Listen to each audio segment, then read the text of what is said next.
Today we're going to cover how to go out and conduct a company level or a fire prevention type of inspection of a building. We're going to talk about interpersonal skills, listening skills, different communication models. We're also going to discuss the advantages of a professional appearance. We're going to talk about equipment that you should take along with you, some of the general inspection practices that you should keep in mind, and the process for handling complaints, as well as, if somebody doesn't like what you had to say or the way you said it, well, that's you don't want to avoid that. So we're going to talk about how to deal with complaints. Well, I keep telling you, I'm going to tell you the story about one of my incidents on a fire inspection. And it all started at the end of a day when I was inspecting Masters College, which is now a university, so it's Masters University. It's out in Santa Clarita, where I live, and it's a Christian school. And I usually take about 2 to 3 days to inspect this college because it's quite large. And this one day we were walking the facility. We'd been doing it all day, and it was almost the end of the day as we came up to the science building. And, we even discussed, you want to do this tomorrow, or you guys want to keep going and finish up? And they all decided they wanted to finish up. Now, as we came up to the science building, I want to explain to you that just recently I had done an inspection, but that was a construction inspection at Masters College. They had redone their whole science building. Now, they didn't do any reconstruction.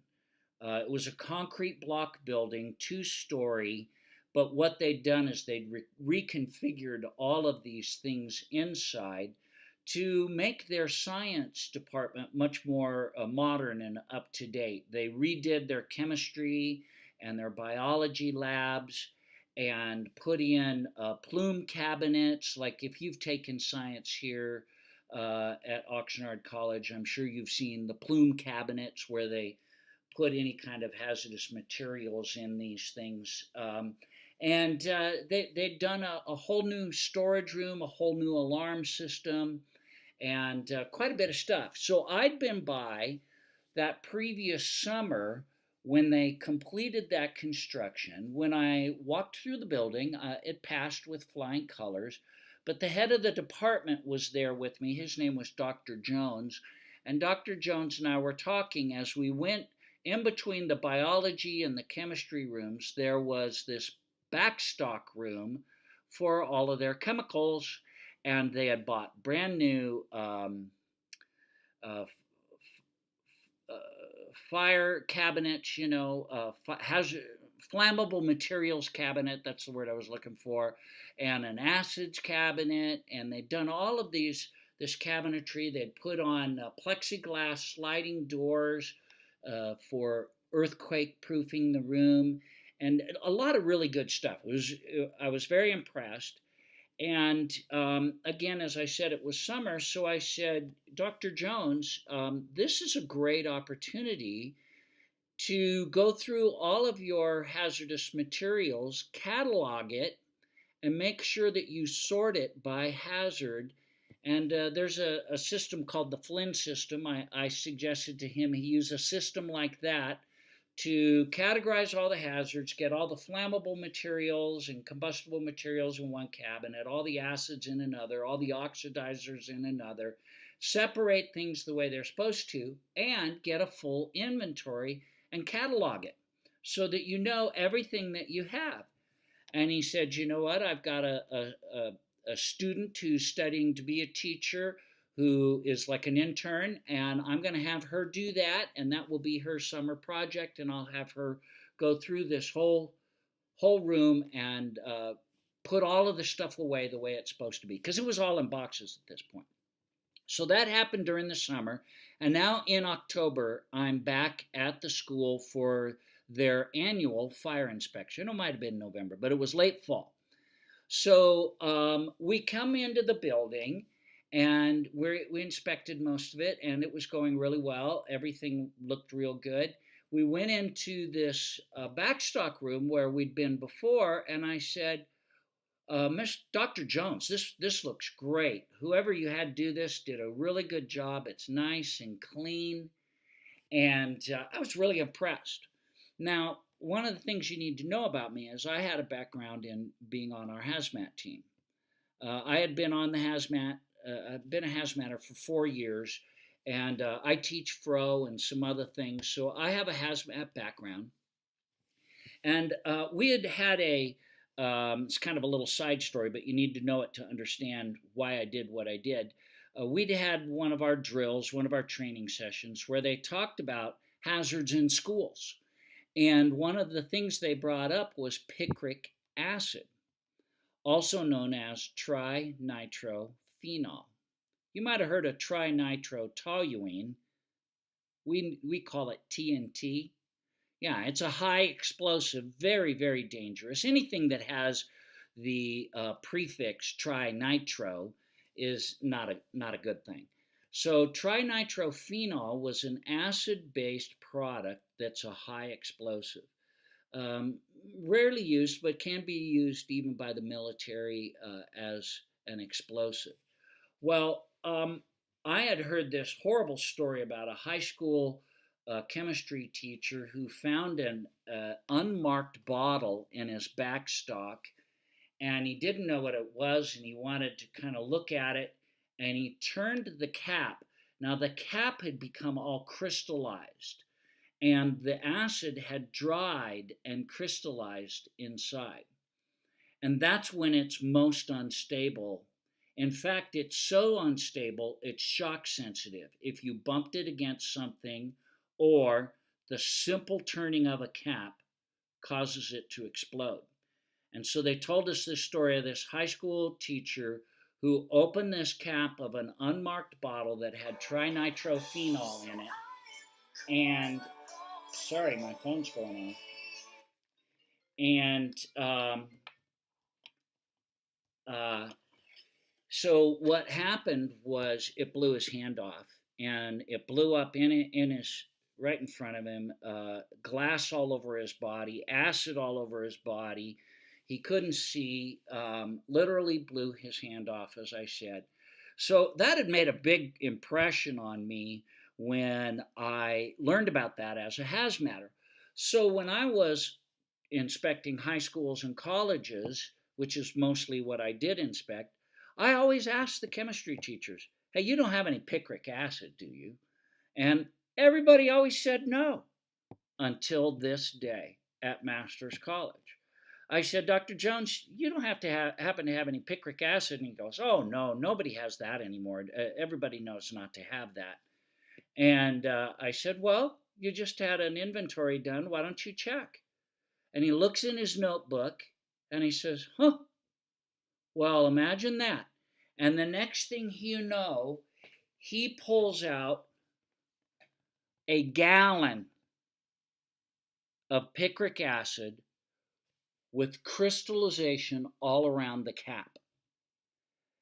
Well, the facilities manager, who was a friend of mine, Ralph, he says to me later on, he says, Randy, I've never seen anybody turn white that fast. I guess I turned white. And I started backing up and I said, put it away, put it down. So he put it in the plume cabinet and I said, let's get out of here. And we all left the building. And he goes, what's the big deal? I said, that stuff's explosive. And he goes, it's just an acid. I said, it's so much more than an acid. Now, it was almost 5 o'clock and I wasn't sure what we should do. So I said to him, I've always asked people what picric acid is, if they have any, not what it is, if they have any. And I said, I don't know what to do. So I said, let's all go home. Is there any classes in here tonight? And he goes, no classes.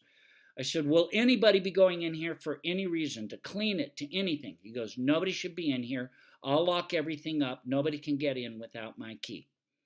And I said, okay, lock it up. Don't let anybody in here. When's your first class? And he says, not till 10 o'clock tomorrow morning. I said, okay, I got to find out what we need to do here. If we need a hazmat incident, or if you just need to have a cleanup company come and take these bottles away for you. So I went home and thought about it. I thought, oh man, what if some student has a key and gets in there, opens that thing, it explodes. Now it's on me. I'm responsible. I'm liable. I didn't sleep all night. So 4 o'clock in the morning, I decided, well, I might as well get up and go to work. So I got up, drove into the office, and called my chief. And first I tried to call my captain, but he wasn't answering the phone. Then I called my chief, and I said, Chief, I found this stuff. And he goes, what is that? And I tell him the whole story, and he said, Randy, I think you better call the hazmat team and get them over there right away. And I said, okay, Chief, I'll do that. And then I'll drive up there. So I called it into dispatch. They called out the local engine company and hazmat. And by the time my office was in Silmar, and this was up at Placerita Canyon in Valencia, so it took me about 15, 20 minutes to get there. And when I got there, the local engine company and the hazmat team were already there, and they're in the parking lot talking to Dr. Jones. And they see me, and they come walking over and said, Randy, what the heck is going on? We were in the station having our donuts and coffee and getting ready for the day, and all of a sudden we get this silly run. And this guy's a chemist, and he says it's not dangerous. Why did you call us? And I said, well, have you looked it up in the ERG, the Emergency Response Guidebook? And they said, well, yeah, we were going to do that. So I said, well, why don't we look it up? So they looked it up, and the chief goes, huh? Oh my gosh, it's considered a high explosive, and it says to call the bomb squad. And I said, that's what I'm trying to tell you. This stuff is dangerous. So they called the LA County Sheriff's bomb squad, and they said, don't touch it. Don't do anything. They were like super intense about it. Said, we'll be there as fast as we can. So they showed up, and basically, this is a long story, but let me shorten it here at the end. They got out, they got the guy in the Oompa Loompa suit, and, with the big, helmet on and all of this stuff. They dug a hole out in the back because Masters College is kind of in a rural area. So they dug a hole out in the back. They put diesel fuel in the hole and a blasting cap. And the concept was, they said they'd done this before, but never with this much. And actually, there was 3 bottles of it, a gallon, a quart, and a pint. But all of them were a little bit used. So I would say, all in all, there was just over a gallon of it. So they had the guy in the Oompa Loompa suit take the bottles and put it in this hole. Then they cleared everybody, and Dr. Jones, he's just I can see him, but he's standing with my friend Ralph off to the side, and I got behind the fire engine because I wanted to make sure I was safe, and they yell out, fire in the hole. And, if you were to hear a blasting cap, it's like a little bit more than a firecracker. It's kind of like hearing an M80 or a cherry bomb, a little louder, but not really loud. Well, this was a full-blown explosion. It didn't do what they thought it would do. They thought the blasting cap would ignite the diesel fuel and break the glass. The product would leak out into the diesel fuel and get burned up. But it didn't burn up. It blew up. And it was so loud, people were calling the fire department, reporting a major explosion. The girls' basketball team was playing basketball in the gymnasium, and they thought they had an earthquake and all came screaming out of there. Car alarms were going off in the neighborhood from the explosion. It was amazing. So it was like boom shakalaka.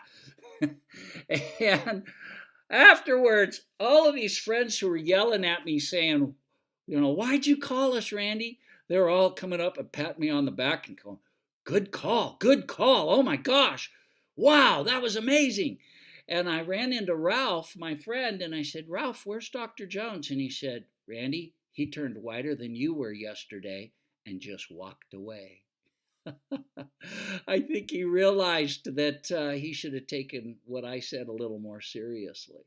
So, not all our incidents are going to be dramatic like that, but it's a perfect example to think about. Well, what helped me to identify a hazard that had been missed for years? This stuff had probably been there since the 1950s or 60s. Now, don't say that's a real long time ago, because I was born in 1955. But it was a long time ago. And, this is what my training helped me as I did that inspection. So, what I want you to remember from this picric acid incident is that you never know the hazards you may encounter. You may do hundreds of inspections and never know that you made a difference in a hazard situation. Somebody came up to me afterwards. They actually wrote it up in our firefighter magazine, and somebody came up and said, Randy, you should get a Medal of Honor for that. I go, you know what? Nobody's going to give me a Medal of Honor for preventing something from happening. That just doesn't happen. But this was pretty dramatic, and the explosion was pretty impressive to everybody that was there. And I still, every once in a while, have one of my firefighter buddies come up to me and say, hey, remember that explosion at Masters College, But it begs us to think about, we should take every inspection seriously. We don't know if the next week at a nightclub that we inspect, they're going to be overcrowded and have some kind of a problem like an earthquake or a fire that causes a panic and could be as bad as the station fire. So remember the fire at the station. Remember my incident at Masters College when you go out there doing fire inspections. Okay, we got to speed this thing up and get through this as fast as we can now. When you go out and do an inspection, I want you to have a successful fire inspection. I want you to be able to say, you ripped it. Okay, that's an acronym, RIPPD. You might want to write that down. You can pause this and write it down and make sure that you get those words as we go through this PowerPoint. Well, the first thing to remember is that we have a sworn duty to go out there and prevent and mitigate hostile fires and to provide for life safety. But how are we going to gain cooperation and get people to change? Well, we need to not be badge heavy. We got to do it without being badge heavy, and we need to treat everyone we meet with respect. That's our R. You might go into places that you're just think are weird people. You'll meet people from all different races, all different religions and gender identity and all of that kind of stuff. You got to treat everyone with respect. If you haven't read the handout that I put into Canvas, done by our old Secretary of State. I'm forgetting his name right now, but it'll come to me later. But you need to read that about treating people with respect and that kindness matters. Shake people's hands when you come in. Look them in the eye. You want to sell this inspection and help them to see that you're there to help them. Educate them at every opportunity. And remember that learned behavior lasts longer than a quick fix. So talk to them about what to do to fix things. You got to use those interpersonal skills. Not heavy-handed, but be like a sales agent. Again, showing everyone respect. When I used to be the manager of a sports chalet a long time ago, and people would come in all angry about something, trying to return an item, and they'd approach me with an antagonistic attitude. And I always kind of made that a challenge. I wanted to turn them around and make them happy when they left. And the King Solomon, the old Israelite king, he had a saying, "A gentle answer turns away wrath, but harsh words stir up anger." So be gentle, be kind, be respectful in the way you talk. Use good people skills. And if anything goes wrong, well, you refer that to the Fire Prevention Bureau or to your senior officer, and we'll talk about that a little later. Use those interpersonal skills, and that's reflective of your leadership and your abilities. So learn how to talk to people. Learn how to relate to people in a way that gets them to see you as there to help them. One of our goals for fire inspections, though, is compliance. So we're going to be respectful, but we're not going to give up on doing what is right. You see, we have to have integrity. Integrity is a big word, and it really is a big word these days. It applies to honesty with what you see, but also with compliance to the code and doing your duty. Integrity isn't just about not taking a bribe or turning your back on something because someone's a friend or an acquaintance, but it has to do with being faithful to your fire department that you work for, to the code, to the state fire marshal, and to the people who are counting on you to provide a safe place. So you need to have integrity. Integrity is something that comes from inside. You own it. You own your integrity. When you choose to lie or when you choose to deceive, you're giving away your integrity. So you've got to keep your integrity. Make sure that building is safer when you leave than before you came. Ensure the building comes into compliance. We don't want to say things like, just because I told you so. We don't want to be badge heavy, like I said earlier, but it's just as equally wrong to just let them get away with something. So educate them. Increase the public awareness of fire safety practices. There was one time when CalArts wanted me to give them a seating permit for a really weird deal.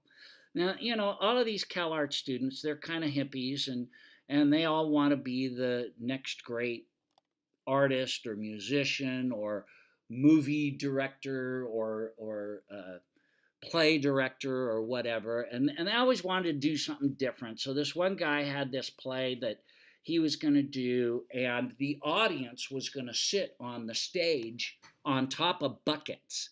So they were going to be sitting on those like 5-gallon buckets you can get at Home Depot and Lowe's and stuff like that, turned upside down, and it was supposed to be like an inner city scene, a construction site kind of mess, and they were going to have the people sit in the stage.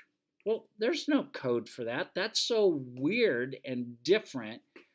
So I kind of thought it over, and I thought, well, typically I would ask for them to pay someone from the fire department to be a fire safety officer, but they couldn't afford that.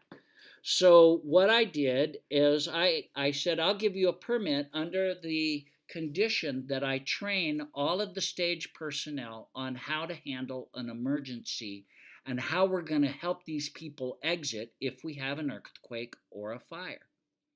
And so I went and educated them and talked about how to take command and call out to people and say, come this way. Everybody on this side of the room, come this way. And for the other guy to call out, everybody on this side, come this way. And make sure you don't forget the handicapped people. Help them to find their way out and all of these kind of things. And I educated them because we really want to work towards diplomacy. That's our D later on.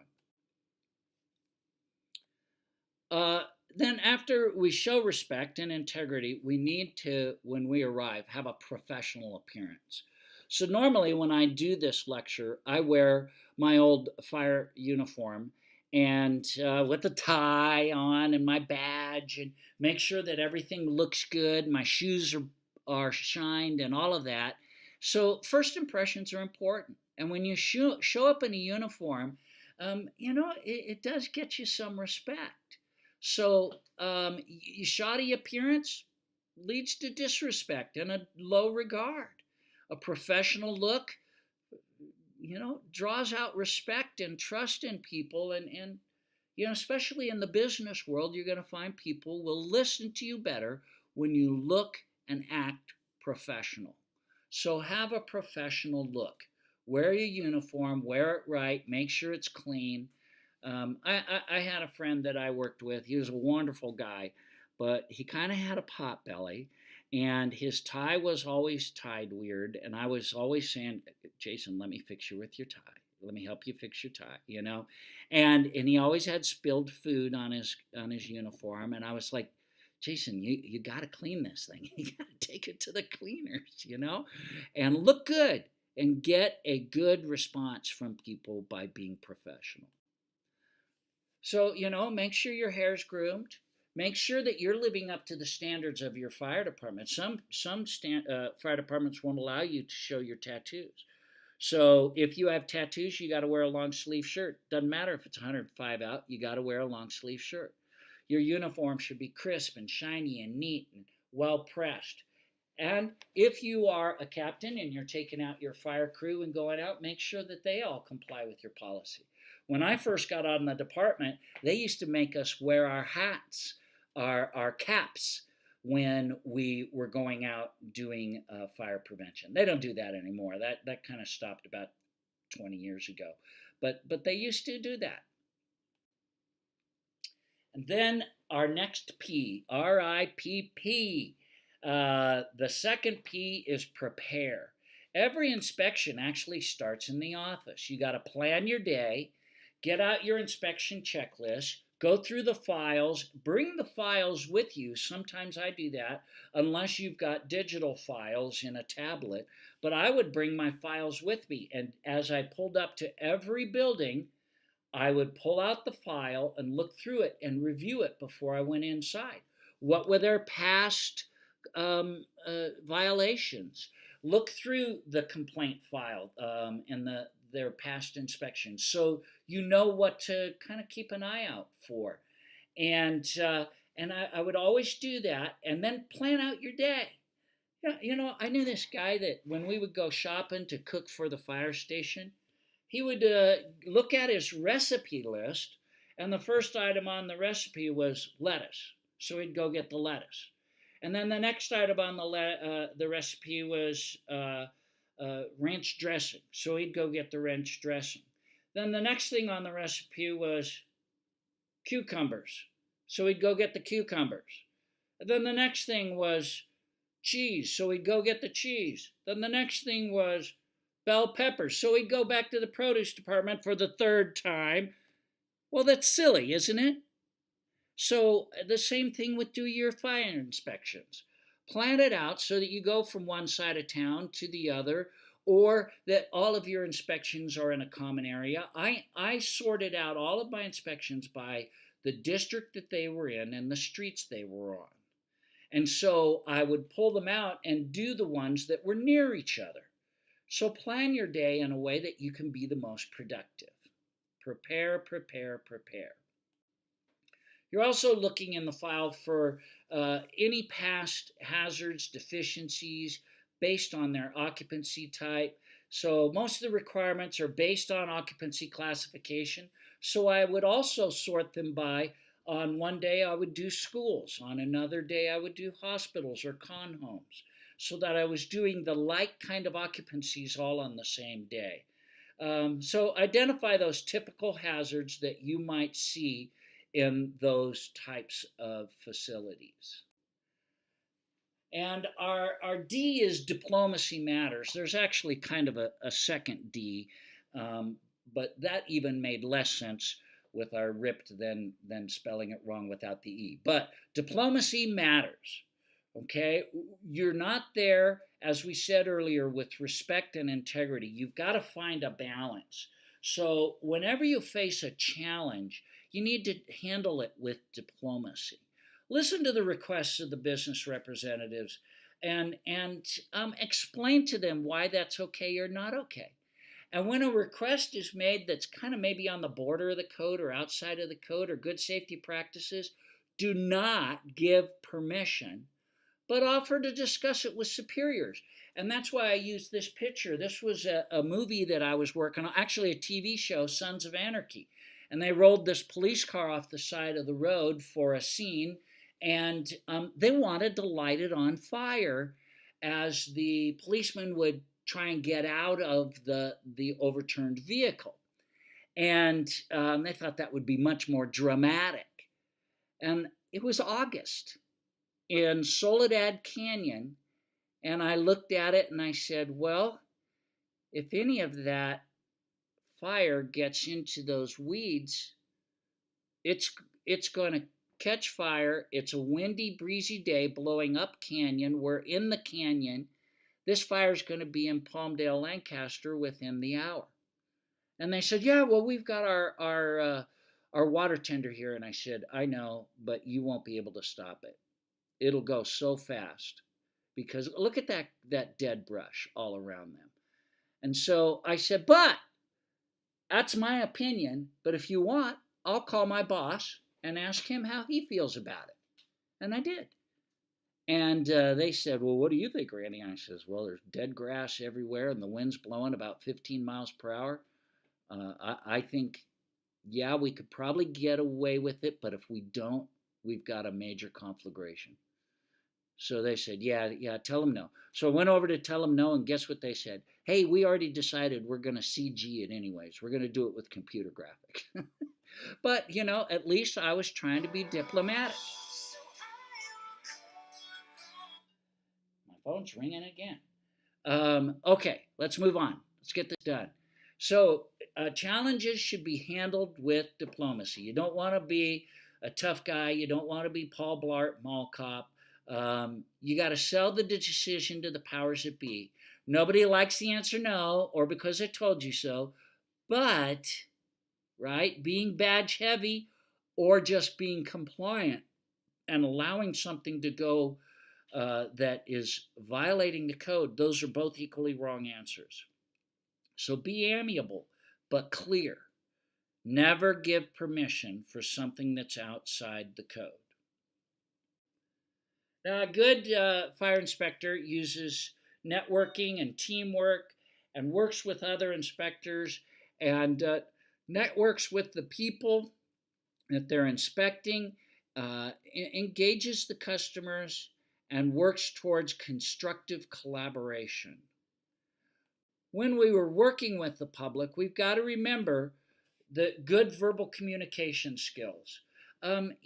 Speech is best, face-to-face is best because you can see when somebody's being sarcastic based on their body language. You can see, I always love to joke about my poor old dog. I used to have this wonderful Labrador retriever, and I used to tease sometimes and joke about how dogs, they listen to tone of voice and body language, but they don't care about words.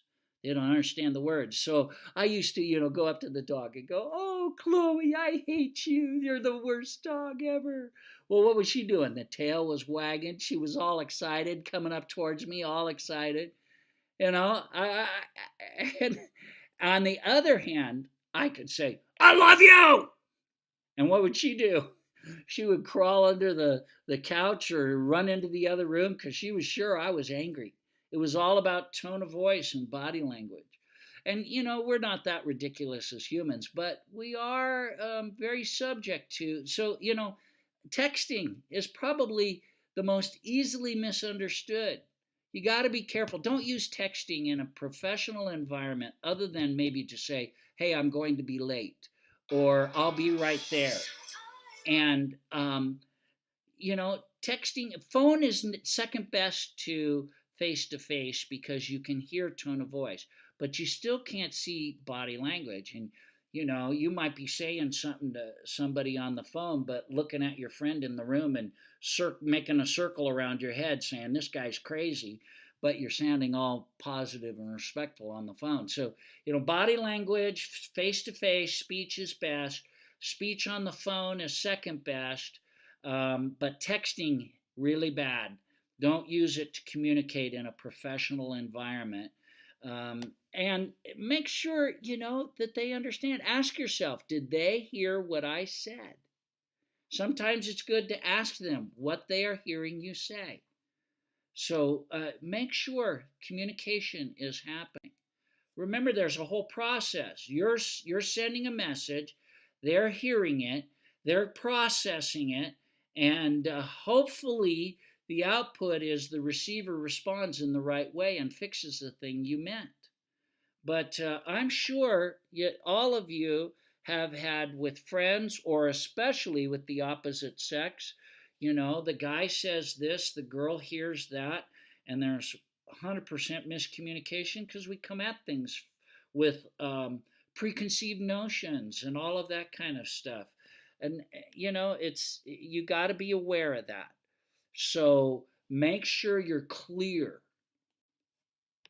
Remember nonverbal communication, your eye contact, your gestures, your facial expressions, your posture, your dress, your silence. These all say something to people. Now, I held off on saying touch. Touch is very important in your family and in your friendships, but in a professional environment, be very, very careful of it. I would use touch to calm people down on rescues and things like that. But we're in an environment of lots of accusations of sexual harassment, sexual mistreatment.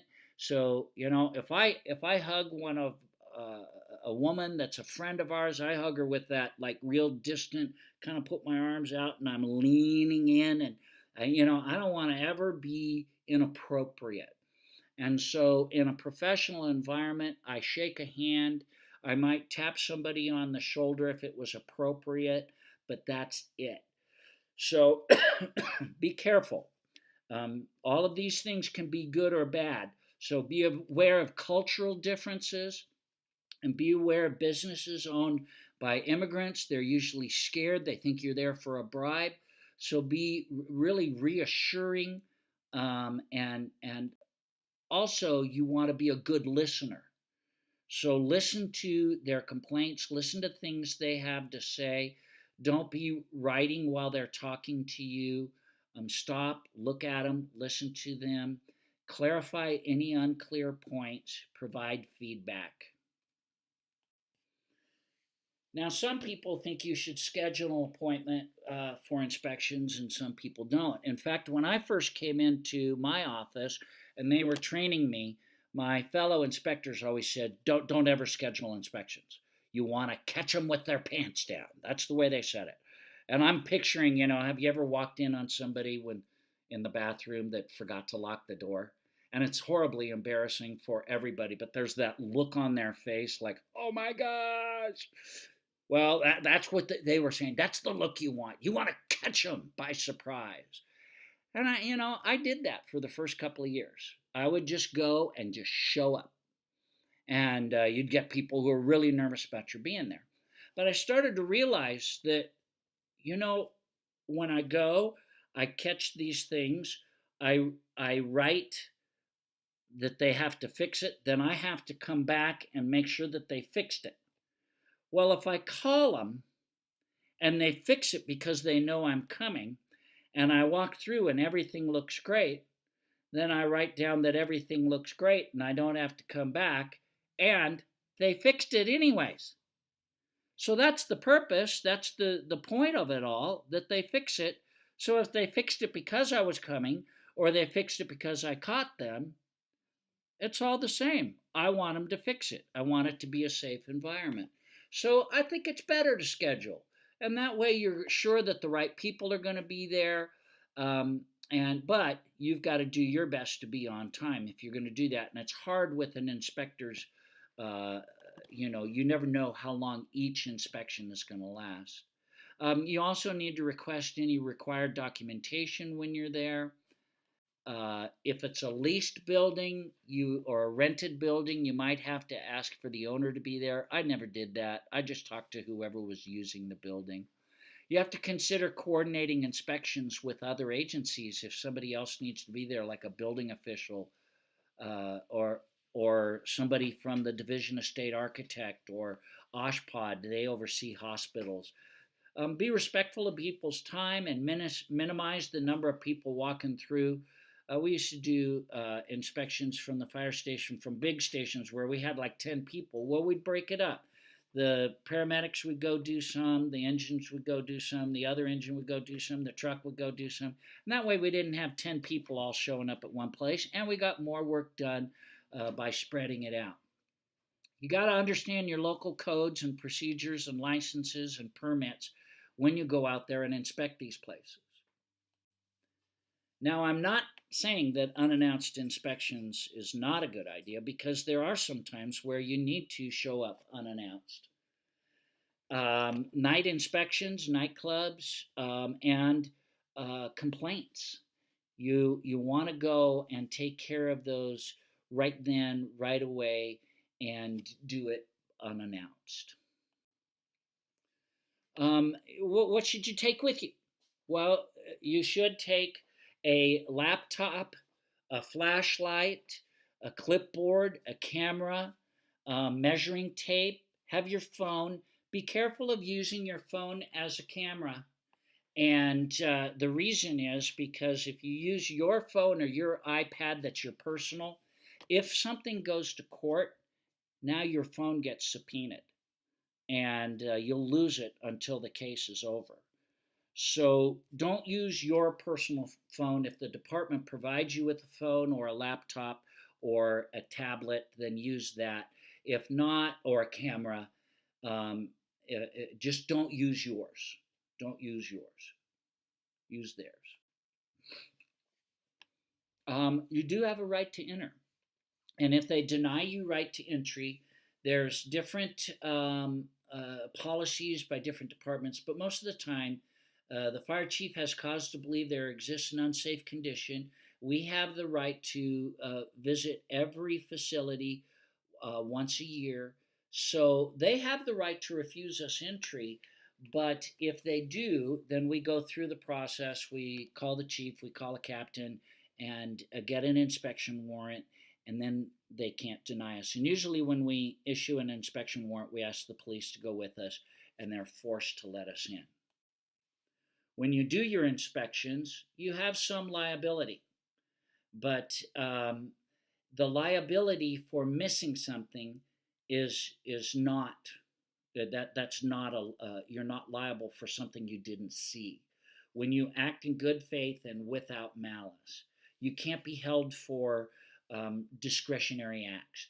But if you did see something and you didn't do something about it, or you wrote it down and you didn't follow up to make sure they fixed it, that you are liable for. So make sure you always follow up if you write somebody up. Of course, be punctual. It helps establish your credibility.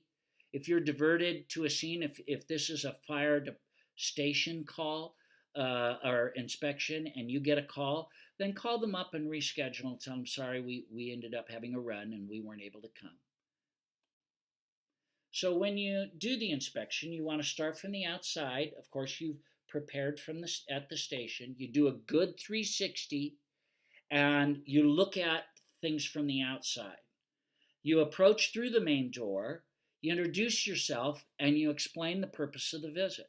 You want to request to talk to a manager and have some kind of a building representative accompany you during the inspection. In that exterior part of the inspection, you want to be consistent and systematic. So you're going to look at the address. We're going to talk about this in a little bit in this other, when we do our project. You want to look at vehicle access, make sure the fire access is clear. Look for hydrants, PIVs, and FDCs. So the post indicator valves and the fire department connections. Examine the structure. What kind of a structure is it? Look at it from the outside. Is this an old building, a new building? you want to think about what kind of building it is. Once you go inside, you want to be consistent and systematic. It's usually best to go a 360, go clockwise. You need to ask to enter certain areas. Sometimes they'll try and conceal things from you or direct you away. Don't let them do that. They did that at CalArts one time, and I found that they had made a closet on a exit landing that was impeding the exit, but also inside the closet was the fire department, the fire extinguisher, and the standpipe. So they had locked them inside a closet. So I said, you got to tear down this closet. It's illegal. If you are denied entry, remember, you use the department's policy. You call your captain, you call your chief. Go clockwise through the building from start to finish. Explain any deficiencies when you see them. Write them down and write the corrective action. Sell them. Educate them. Tell them why it's not right and why it's not okay. Sometimes you'll find that they're required to have permits. Make sure they have all their right permits, and we're going to talk about that in the latter part of the semester. Sometimes they have to have licenses. Check that they have the required licenses and that the person that's licensed, because licensing has to do with a person, not necessarily a business. So make sure that the licensed person is on the site.